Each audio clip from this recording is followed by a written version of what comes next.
Reliance industries के नतीजे आए हैं और इनफैक्ट अब देखना होगा कि मुनाफे की फिगर कंपनी ने क्या दर्ज की है, लेकिन मुनाफा जो है वो 7,110 करोड़ है। बता दूं आपको कि ये कंसोलिडेटेड फिगर है जो रिलायंस ने दर्ज की है। बीती तिमाही में जो बेस था वो था 7,398 करोड़ का, लेकिन ये मुनाफे की फिगर आई है 7,110 crore. This is consolidated figure जो रिलायंस ने, लेकिन अभी जो हमको देखना है वो स्टैंड अलोन बेसिस पे देखना है कि मुनाफा कंपनी क्या पोस्ट करती है और जीआरएम्स कंपनी के क्या निकलते हैं। जो हम एक्सपेक्ट कर रहे हैं जीआरएम की फिगर उसमें 9.5 से $10 प्रति बैरल के एक्सपेक्टेशन है। अगर कुछ भी 9.5 से $10 प्रति बैरल से ज्यादा रिलायंस इंडस्ट्रीज ने पोस्ट कर दिया तो मेजर अपग्रेड हो जाएगा स्टॉक प्राइस पे। लेकिन फिलहाल सिर्फ बॉटम लाइन की फिगर आई है and that too on consolidated basis 7,110 crore की बॉटम लाइन जो है वो रिलायंस इंडस्ट्रीज ने पेश की है। Q1 में स्टॉक जो 1000 पे लेवल पे बंद होता हुआ नजर आया, लेकिन Q1 मुनाफे के फिगर, इनफैक्ट मैं आपको पिछला बेस बता दूं कि 7,398 करोड़ था, उससे घट कर मुनाफे की फिगर है 7,110 करोड़। देखना होगा क्या, और अब यहां पर जी हाँ कंपैरेटिव आया है 7,398 करोड़ से घट कर 7,110 करोड़ Q1 में रिलायंस का मुनाफा होता हुआ नजर आया। स्टैंड अलोन फिगर्स अभी अवेटेड है, देखना होगा कंपनी क्या स्टैंड अलोन बिक्री की फिगर आ गई है। ये आपकी स्क्रीन पे 64,990 करोड़ यहां पर कंपनी ने दर्ज की है आय की फिगर, बिक्री की फिगर माफ कीजिएगा, पर मुनाफे की फिगर जो आई है वो 7,110 करोड़ आई है। वीरेंद्र मेरे सहयोगी मेरे साथ मौजूद हैं। वीरेंद्र, हम स्टैंड अलोन बेसिस पे जो बात कर रहे थे 6,553 करोड़ कंपनी दर्ज करेगी, लेकिन कंसोलिडेटेड फिगर्स है जो 7,110 करोड़। आपका कहना है इनफैक्ट अभी जो जीआरएम की फिगर होगी उस पर ही निर्भर करेंगे। अगर जीआरएम 9.5 से $10 से ज़्यादा हो जाते हैं तो अपग्रेड के लिए तैयार हो जाएगा रिलायंस इंडस्ट्री। देखिए शायद अभी थोड़ा सा वक्त लगेगा, लेकिन फॉर द टाइमिंग मैं इंतजार कर रहा हूँ स्टैंड अलोन फिगर्स जो कि रहेगी मुनाफे की एग्जैक्टली, और एडजस्टेड मुनाफा आपकी स्क्रीन पर आप देखिए क्यों मुनाफा लगभग 7,110 करोड़ रुपए रहा है। लेकिन जैसे कि बिल्कुल सही कहा आपने, अगर आप देख रहे हैं जो जीआरएम्स का आंकड़ा होगा सबसे इंटरेस्टिंग होगा इस दौर में, जब एग्जैक्टली हम जो सिंगापुर जीआरएम्स है वो अप्रॉक्सीमेटली $5 प्रति बैरल के स्तर पर रहने की एक्सपेक्टेशन जाहिर कर चुके हैं कि ये इस रेंज में रहेंगे। आई मीन एग्जैक्टली रिलायंस क्या कमांड करती है जीआरएम्स वो देखना पड़ेगा। Hari I mean we have I think consolidated figures 7,110 crore रुपए का आंकड़ा आपकी स्क्रीन पर। प्राइमरी फेस कमेंट्स आपकी रिसर्च, आपकी एक्सपेक्टेशन से आंकड़ा कहां पर है? नहीं, मैं मानता हूँ कि नंबर स्लाइटली डिसअपॉइंटिंग है, बिकॉज हम मानते थे कि शायद फ्लैट रहेगा। आई थिंक पिछले क्वार्टर में 7,400 करोड़ के आसपास का नेट प्रॉफिट फिगर था, तो उससे लगभग 4 to 4.5% लोअर है। पर जैसे आपने बिल्कुल सही जिक्र किया, I think the key number would be GRM, और आप नॉर्मली जीआरएम देखोगे it's about 50% more than Singapore GRM. तो आई थिंक पिछला क्वार्टर में I think Singapore GRM about 7% और रिलायंस का 10.5 था। तो आई थिंक ये पर यदि 5.5 था सिंगापुर, तो रफली अबाउट 8 to 8.25 तक आई थिंक रिलायंस का जीआरएम रहना चाहिए, जो मेरे ख्याल से उम्मीद से थोड़ा लो है। राजेश अग्रवाल भी हमारे साथ हैं स्टूडियो से इस वक्त। मुनाफा अगर आप देखें Q1 में करीब 7,227 करोड़ से बढ़कर करीब 7,558 करोड़ रुपए रहा है, ये आपकी स्क्रीन पे ये सीक्वेंशियल कंपैरिजन है। और स्टैंड अलोन मुनाफा करीब 7,548 करोड़ रुपए का आंकड़ा मेरे ख्याल से, और जो हमारी एक्सपेक्टेशन थी उसके मुताबिक 6,553 करोड़ रुपए का। राजेश, प्राइमा फेस इनफैक्ट मैं कुछ देर के लिए नंबर क्रंचिंग के लिए सीधे न्यूज रूम में चलना चाहूंगा। संदीप हमारे साथ है। संदीप, बिल्कुल, अगर आप नंबर देखें स्टैंड अलोन बेसिस पे हमारा जो अनुमान था 6,553 करोड़ रुपए का अनुमान था, 7,548 करोड़ रुपए का नंबर यहाँ पे देखने को मिला है। डेफिनेटली जितने भी एनालिस्ट का अनुमान था उससे कहीं बेटर नंबर्स देखने को मिले हैं। और आपको बता दूं 2 क्वार्टर से रिकॉर्ड मुनाफा ये कंपनी क्लॉक कर रही थी। इस बार 7,320 का नंबर क्वार्टर बेसिस पे अगर ये पार हुआ है तो जाहिर सी बात है तीसरा क्वार्टर लगातार है जब ये कंपनी ने रिकॉर्ड मुनाफा दर्ज किया है। जो सबसे बड़ा बीट देखने को मिला है वो दरअसल रिफाइनिंग फ्रंट पे देखने को मिला है। जीआरएम से हमारा ऐसा अनुमान था कि डिप देखने को मिलेगा, $9.5 से $10 के आसपास के जीआरएम का हमारा ऐसा अनुमान था। $11.5 प्रति बैरल के जो जीआरएम से इस कंपनी ने क्लॉक किए हैं, जैसे मैं पहले क्या भी रहा था। बिल्कुल इस वक्त की अगर आप देखिए सबसे बड़ी स्टोरी तो यही है, $11.5 की अगर आप देखिए जीआरएम्स। हरी, इनफैक्ट इस पर क्या प्रतिक्रिया रहेगी आपकी? आई मीन $11.5 का जीआरएम्स पोस्ट किया। आई मीन इस वक्त आई थिंक जो स्टैंड अलोन फिगर है वो भी हमारी एक्सपेक्टेशन से अच्छी है, and specially the GRM figures. Hari, नहीं नहीं बिल्कुल I think GRM is a real I would say positive surprise because हमारा उम्मीद था कि लगभग 8 to 8.25 के रेंज में रहेगा looking at the gap between the Singapore GRM and Indian GRM but I think if they have announced 11.5 मेरे ख्याल से एक बहुत बहुत बड़ा पॉजिटिव हो सकता है बिल्कुल बिल्कुल देखिए अभी देखिए हमारे पास स्टैंडअलोन मुनाफे की फिगर है 7,548 करोड़ रुपए जो कि जी बिजनेस की रिसर्च और आई थिंक हमने जो ब्रोकरेज पोल किया था उससे कहीं बड़ा डाइवर्जेंस है। अगर आप देखें इसमें कहीं बड़ा डाइवर्जेंस है और मैं कुछ देर में पेटकेम कारोबार के नंबर्स भी आ रहे हैं उस पर फोकस करूंगा लेकिन फॉर द टाइमिंग जीआरएम्स की फिगर अनुमान से कहीं अगर आप देखें it's a complete thumbs up as far as GRM is concern. Rajesh आपकी प्रतिक्रिया, पहला नंबर आपकी स्क्रीन पे सबसे इंटरेस्टिंग, सबसे क्रिटिकल, सबसे इंपॉर्टेंट।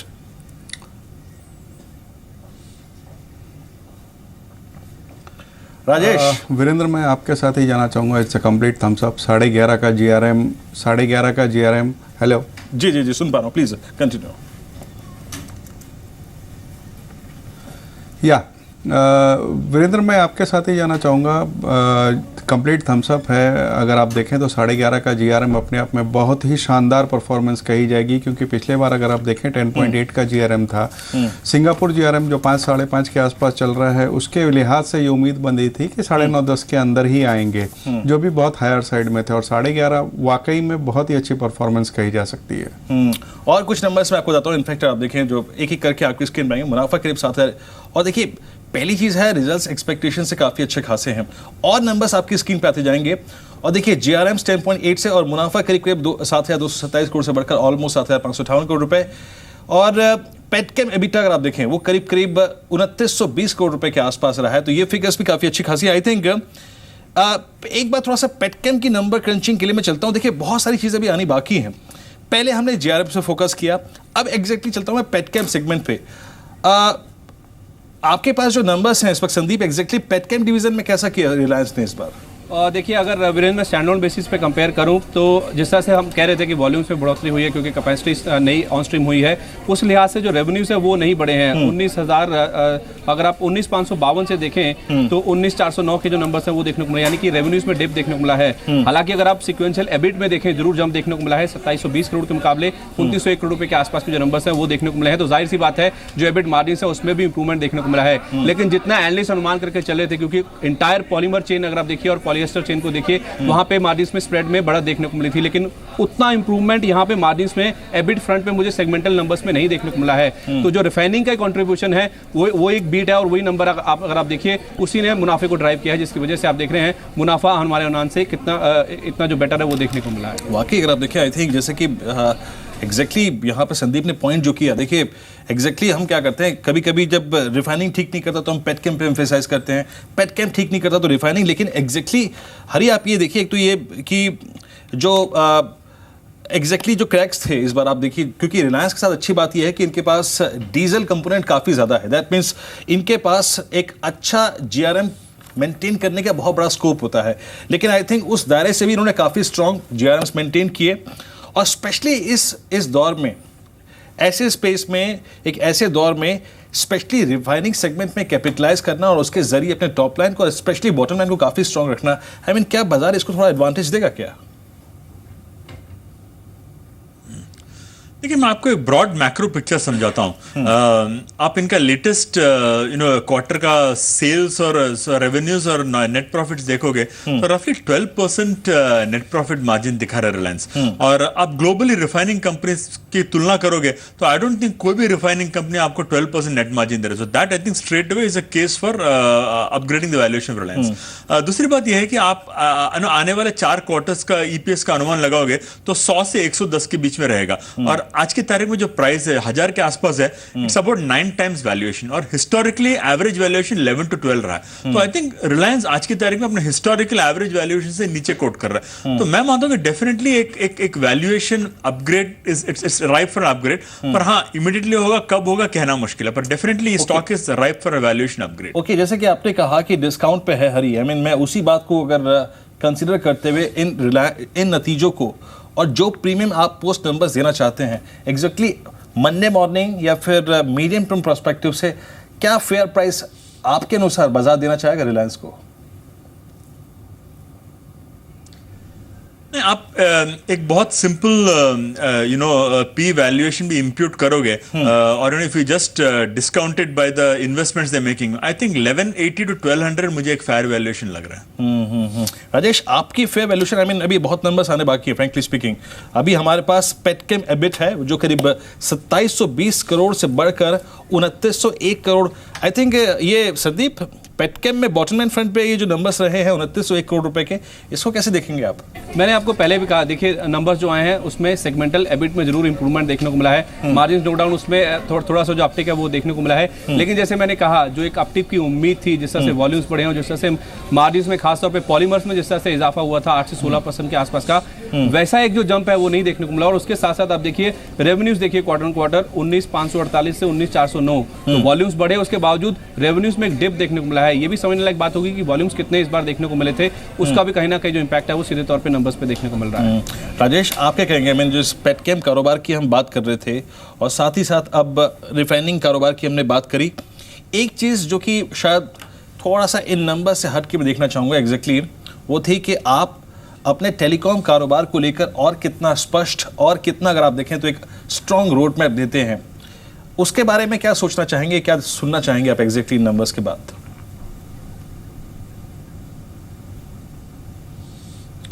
देखिए वीरेंद्र, अगर आपको याद हो तो अप्रैल में जब चौथी तिमाही के नतीजे आए थे तो कंपनी ने ये कहा था कि इस साल में रिलायंस जियो चालू हो जाएगा, बट कोई महीना स्पेसिफिक नहीं हुआ था। लेकिन जिस तरीके से हवाएं चल रही हैं, ऑन इनविटेशन सिम कार्ड्स दिए जा रहे हैं, या लाइफ जो कि उनका स्मार्टफोन है उनके कम दाम के मॉडल्स लॉन्च किए गए हैं, और एग्रेसिवली एडवर्टीजमेंट्स वगैरह हो रहे हैं, इन सब चीज़ों के मद्देनज़र ये उम्मीद बन रही है कि अगस्त से नवंबर के बीच के पीरियड में यहाँ कहीं भी ये लॉन्चिंग हो सकती है। तो ये एक बहुत बड़ी चीज़ होगी देखने के लिए कि वहाँ से क्या बयान निकल कर आते हैं।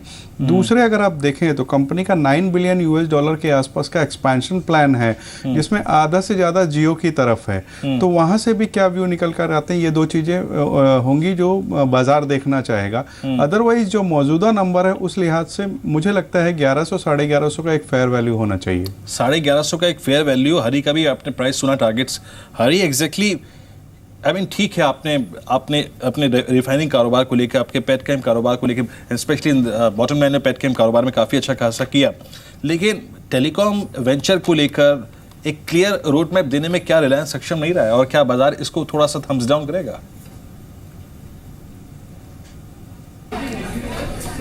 देखिए वीरेन, टेलीकॉम का जो कारोबार होता है वो होता ही बड़ा जेस्टेशन वाला होता है। तो आई डोंट थिंक मार्केट उम्मीद भी कर रहा है कि कोई इमीडिएटली कोई बड़ा प्रॉफिट्स देखने को मिलेगा, क्योंकि जो 4G में रिलायंस जियो अटेम्प्ट कर रहा है, I think it's something like first time that is happening in India. Data पे फोकस ज्यादा कर रहा है, हाई स्पीड बैंडविड्थ पे फोकस कर रहा है। तो आई थिंक इसका प्रॉफिटेबिलिटी वगैरह हमको देखना पड़ेगा, but I don't think the market is expecting that. Even if Reliance Jio can make profits let's say in the next 4 to 5 years, मेरे ख्याल से मार्केट इसे काफी एक पॉजिटिव थम्स अप देगा। Okay, exactly. देखिए धीरे धीरे नंबर आ रहे हैं और नंबर जैसे जैसे आएंगे और मैं उस पर बात करता जाऊंगा। और देखिए यहाँ पर जो इनका पेटकेम एबिट है, मार्जिन्स है, वो 14% से बढ़कर करीब 15% रहे हैं। लेकिन आई थिंक एक रजत, रिलायंस के साथ ना थोड़ा सा डिसअपॉइंटमेंट जुड़ा हुआ है कि बहुत अच्छे नंबर्स पे भी स्ट्रीट ने रिएक्शन बहुत अच्छा नहीं दिया है। राजेश, आपको लगता है कि ये वो नंबर्स हैं जो कि मंडे मॉर्निंग आपको 1060, 1070, 1080 की ट्रेजेक्ट्री में ले जाएंगे, और एटलीस्ट वो ट्रेजेक्ट्री बनी रहे? क्या ये वो नंबर्स हैं? ये पिछले, अगर आप देखें 3 साल से हो रहा है, अच्छे नंबर्स 50 रुपये ऊपर खुलना, लेकिन सरेंडर कर देते हैं अगले 3 दिन में, 4 दिन में। ये वो नंबर्स हैं कि जो 50 रुपये की एक स्टॉक ओपनिंग देंगे और वो सस्टेनेबल होगी?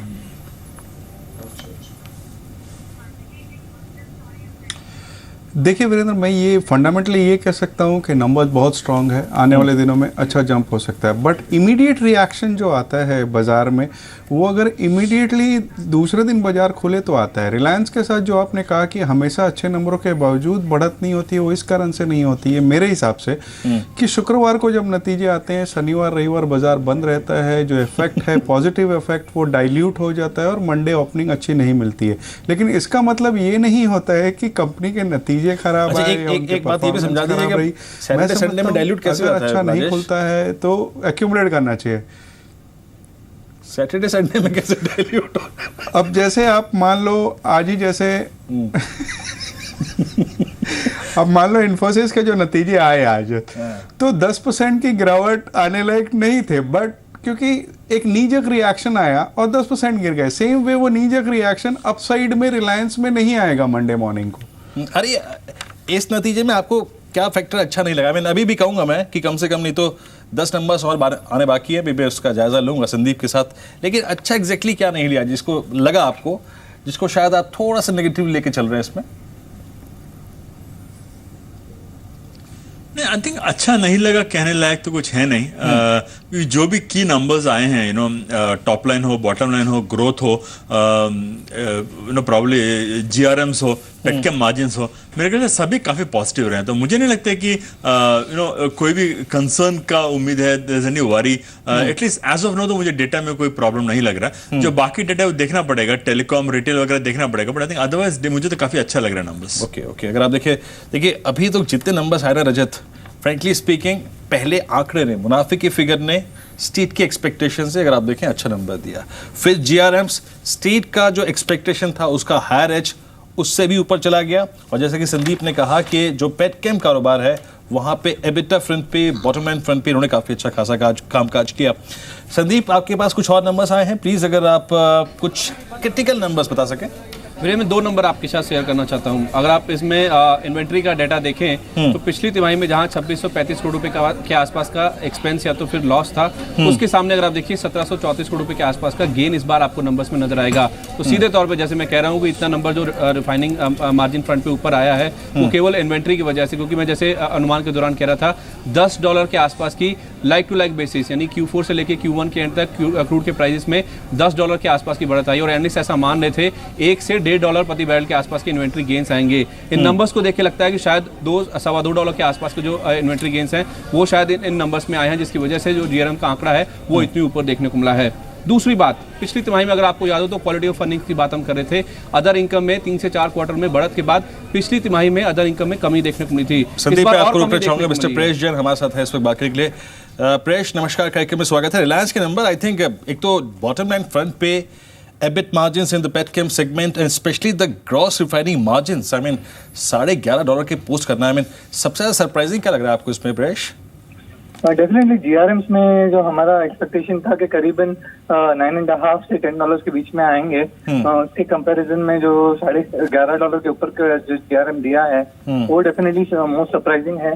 पेटकेम में भी जो मार्जिन जंप आया है वो भी काफी सरप्राइजिंग, थोड़ा सरप्राइजिंग है हमारे लिए। तो ओवरऑल एक ऑपरेशनल लेवल पे डेफिनेटली एक परफॉर्मेंस बीट है रिलायंस का इस क्वार्टर में। एक चीज मैं जानना चाहूंगा प्रेश आपसे, आज के नंबर्स को छोड़ दीजिए, आई मीन जिस प्रकार से क्रूड हमने 35 में भी देखा, 30 में भी देखा, 45 है, 50 पे भी है, जिस प्रकार से रिलायंस ने इन 3 क्वार्टर्स में अपना कारोबार किया है, specially in the refining segment, क्या आप कहते हैं? बहुत सही तरीके से, बहुत अगर आप देखें अच्छे तरीके से 3 क्वार्टर्स बिताए इन्होंने, आप कह सकते हैं?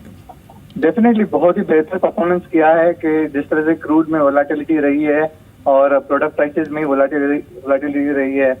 स्प्रेड्स की बात करें तो गैसोलीन और गैस ऑयल की स्प्रेड काफी अलग डायरेक्शंस में मूव हुई हैं। उसके बावजूद भी कंपनी ने जीआरएम लेवल पर कंसिस्टेंट बीट किया है। पर्टिकुलरली इस क्वार्टर की बात करें तो सिंगापुर जीआरएम्स में एक्चुअली अच्छी खासी गिरावट देखी गई थी, करीबन $2.5 पर बैरल की सिक्वेंशली गिरावट देखी गई थी और कंपनी ने एक बेहतर परफॉर्मेंस दिया है, Q1 इंक्रीज बताया जीआरएम में।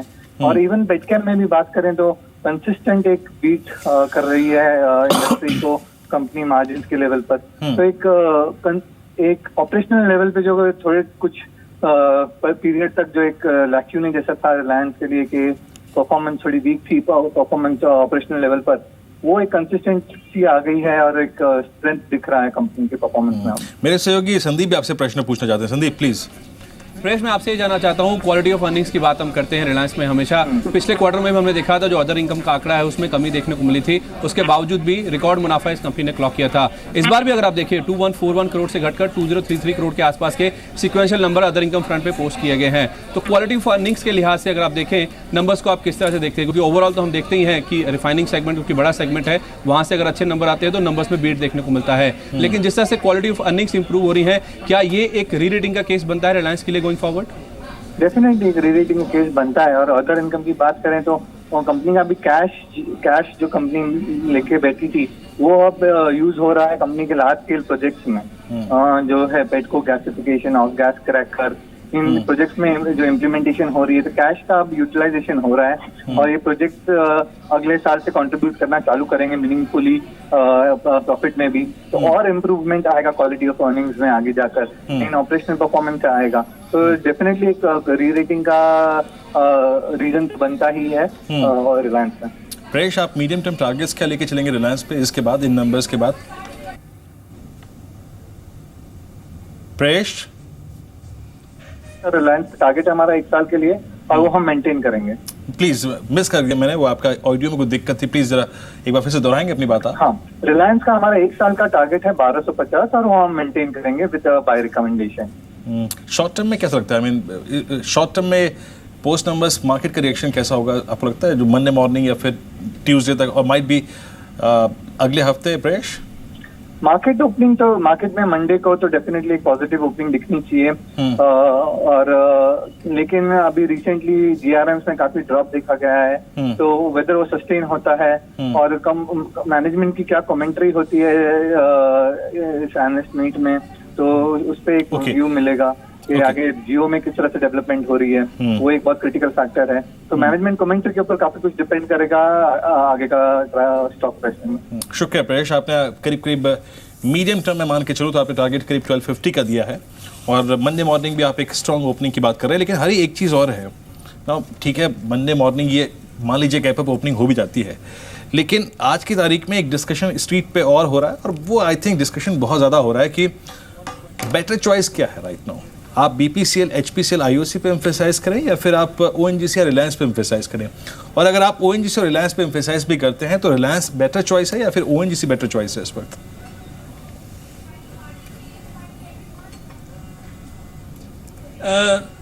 देखिए, मैं मानता हूं कि ब्रॉडली जितने भी ऑयल कंपनीज है, at least the upstream oil companies है, दे वुड टिपिकली भी मार्केट परफॉर्मेंस, कोई आउट परफॉर्मेंस तो होने वाले हैं। हमारा मानना है कि शायद जो डाउनस्ट्रीम है they could be under performance as far as overall market is concern. तो हम लोग ये लेवल्स पे बीपी, एचपी और आईओसीएल पे ज्यादा पॉजिटिव नहीं है। आई थिंक प्रॉबेबली कहाँ पे अल्फा आ सकता है, आई थिंक अल्फा आपको शायद ओएनजीसी ऑयल इंडिया में आ सकता है और कुछ हद तक रिलायंस में आ सकता है। रिलायंस में एक रिस्क ये है कि ये स्टॉक ओवर ओन्ड है, लगभग जो भी आदमी शेयर मार्केट में निवेश करता है उसके पास रिलायंस होता है, तो at any rise in Reliance आपको डेफिनेटली सेलिंग प्रेशर दिखता है, इंडिविजुअल हो, ट्रेडर हो या इंस्टीट्यूशन हो। तो आई थिंक वो रिस्क रिलायंस में रहेगा। तो शायद नो मिसाल के तौर पे समझ लीजिए 1060 या 1070 पे ओपन किया तो डेफिनेटली आपको सेलिंग प्रेशर देखने को मिलेगा। I think that is something you got to be prepared for as far as Reliance is concerned. चलिए, तो हरी ने ये भी मैंडेट दे दिया कि देखिए 1060 पे आएगा तो एक सेलिंग प्रेशर डेफिनेटली आएगा। एक बार चार्ट दिखाएंगे प्लीज मल्टी ईयर रिलायंस के, बहुत बहुत बहुत बहुत अगर आप देखें तरसाया इस स्टॉक ने, एक 10% की भी मूव देने के लिए अगर आप देखें इसने इतना तरसा दिया कि पूछे मत। आई मीन मेरा प्रश्न वही रहेगा, आई मीन ठीक है नंबर्स अच्छे हैं और राजेश ये तो खैर नंबर अच्छे हैं, इसमें कोई राय नहीं, पर बीते 5 साल में नंबर इससे भी अच्छे रहे हैं, इससे भी बड़ी खबरें रही हैं, लेकिन वही अगर आप देखें 1000 की ट्रेजेक्ट्री एक्सट्रीम एक्सट्रीम एक्सट्रीम अगर आप देखें तो यहाँ पर अगर डिसअपॉइंटमेंट है तो 800 रुपये और बहुत अच्छा माहौल है तो हद से हद 1120 रुपये, हद से हद। मैं आपसे भी यही प्रश्न पूछूंगा, better choice ONGC, BPCL, IOC या फिर रिलायंस इस वक्त इस प्राइस पे और इन सर्कमस्टेंसेस में?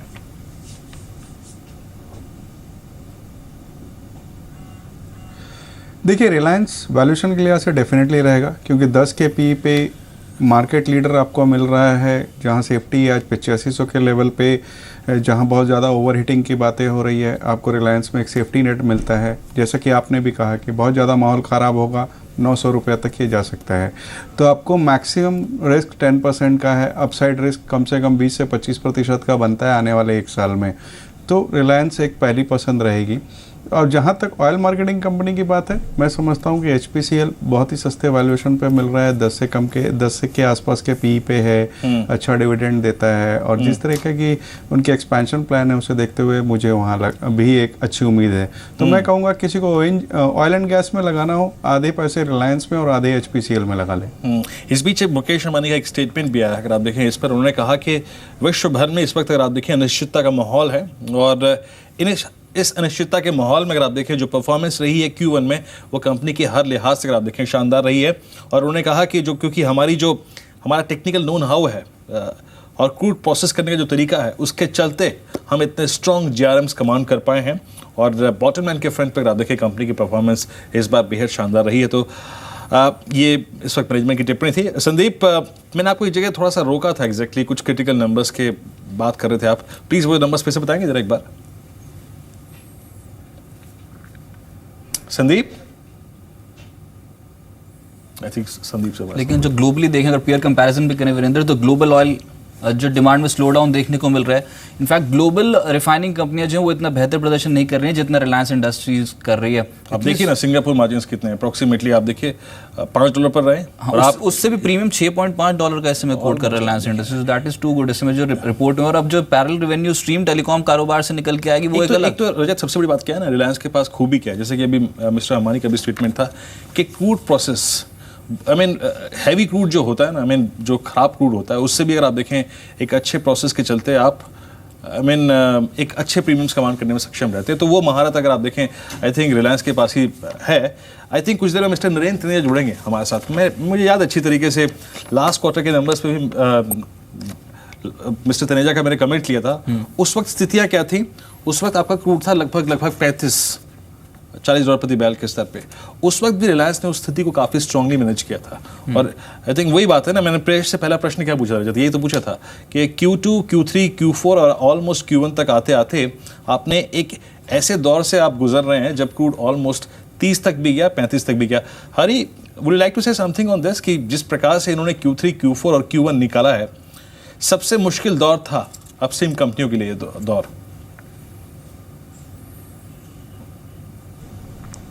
नहीं, बिल्कुल रिलायंस जैसी कंपनी के लिए definitely I think low crude prices एक बहुत ही डिफिकल्ट सिचुएशन है। और मैं मानता हूं कि रिलायंस एक ऐसे मकाम पे है कि they have manage one of the worst periods as far as oil price are concern. और यहाँ से क्योंकि माना जाता है कि even if oil doesn't go up sharply, कम से कम $45-50 के रेंज में रहेगा, मेरे ख्याल से Reliance should stand to benefit in the next few quarters.